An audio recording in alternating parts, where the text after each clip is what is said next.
Hello friends, நம்ம இன்றைக்கி இதை பற்றி பார்க்க போகிறோம். இலக்கிய வேறு வேறு எபிசோடில் என்ன இன்ட்ரெஸ்டிங்கான சுவாரஸ்யமான விஷயம் நடக்க போதாங்க பார்க்க போகிறோம். வாங்க வீடியோக்குள்ளே போயிடலாம்.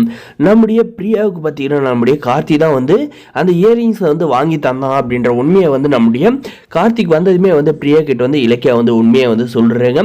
அதுக்கப்புறம் பார்த்தீங்கன்னா நம்மளுடைய கார்த்திக் வந்து நன்றி அப்படின்ற மாதிரி வந்து சொல்லிட்டு ரெண்டு பேரும் வந்து ஒருத்தருக்கு ஒருத்தர் வந்து பார்த்து ரொமான்டிக்காக வந்து பேசிக்கிறாங்க. அதுக்கப்புறம் பார்த்தீங்கன்னா நம்முடைய இலக்கியா, கௌதம், கார்த்திக் எல்லாரும் வந்து இந்த டின்னரை வந்து முடிச்சுட்டு அந்த இடத்துல வந்து நம்முடைய கார்த்திக் வந்து பிரியா கையில் வந்து லவ்வை வந்து சொல்லலாம் அப்படின்ற மாதிரி வந்து எக்ஸ்பெக்ட் பண்ணுறாரு. ஆனால் பார்த்தீங்கன்னா அண்ணா முன்னாடி வந்து எப்படி இந்த விஷயத்தை வந்து ஓப்பன் பண்ணுறது அப்படின்றதுக்காக பார்த்தீங்கன்னா மனசுக்குள்ளேயே வந்து பூட்டி வச்சுக்கிறாரு. வீட்டுக்கு வந்துட்டு பாரு பார்த்தீங்கன்னா பிரியா வந்து அவங்கள பற்றியே வந்து நினச்சிட்டு இருக்காங்க. பிரியா வந்து என்ன பண்ணிக்கிட்டு இருப்பா, ஏது பண்ணிக்கிட்டு இருப்பா, அந்த இயரிங்ஸை வந்து போட்டால் எப்படி இருப்பா, தேவதை மாதிரி இருப்பா அப்படின்ற மாதிரி எல்லாம் வந்து யோசிச்சுட்டு இருக்காரு நம்முடைய கார்த்திக்.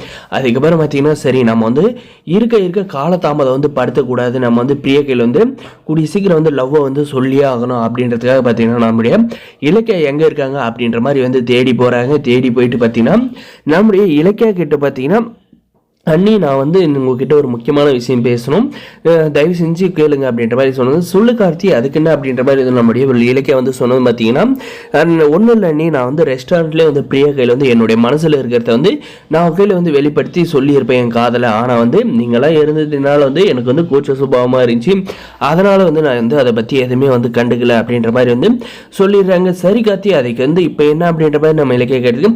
ஒன்றும் இல்லை அண்ணி, அவளை வந்து நான் வந்து கோயிலில் பார்த்து அவகிட்ட என்னுடைய லவ்வை வந்து நான் வந்து ப்ரப்போஸ் பண்ண போறேன் அப்படின்ற மாதிரி வந்து சொல்றாங்க. உடனே பார்த்தீங்கன்னா நம்ம இலக்கியா வந்து சந்தோஷப்பட்டாலும் அதே இடத்துல வந்து நம்முடைய கார்த்திக் வந்து என்ன சொல்கிறாருன்னு, ரொம்ப நன்றி நீங்கள் வந்து கண்டிப்பாக வந்து என்னவும் பிரியா வந்து சேர்த்து வைப்பீங்க அப்படின்னு நம்பிக்கை இருக்குது அப்படின்ற மாதிரி வந்து சொல்லிடுறாங்க. நம்முடைய இலக்கியா பார்த்தீங்கன்னா அந்த டைமில் வந்து என்ன யோசிக்கிறாங்கன்னா, கார்த்திக் நீ வந்து பிரியா கையில் வந்து லவ்வை சொன்னன்றது உன் அண்ணனோட ட்ராமா, இந்த ட்ராமா வந்து வெளியே வந்துச்சுன்னா கண்டிப்பாக வந்து நீ வந்து மனசு உடைஞ்சு போயிடுவேன்றது எனக்கு வந்து பயமாக இருக்குது.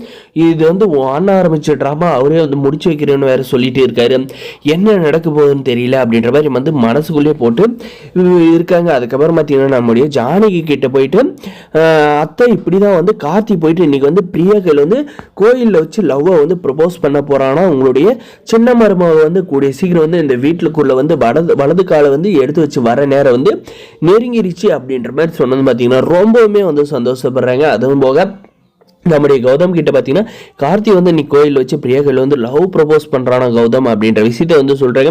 கௌதம் வந்து எந்த மாதிரி டிசிஷன் எடுத்து நம்முடைய பிரியா வந்து நான் வந்து நடிக்க தான் வந்துன்ற மாதிரி நம்ம பிரியா வந்து சொல்ல போகிறாங்களா, இல்லை நம்ம கார்த்தி வந்து நான் வந்து உன்னை வந்து உண்மையாக லவ் பண்ணுறேன்றத வந்து சொல்கிறத வந்து அஞ்சலி பார்த்து பிரச்சனை பண்ண போகிறாளா அப்படின்றத வரப்போகிற எபிசோடில் இருக்குது. இந்த வீடியோ மறக்காம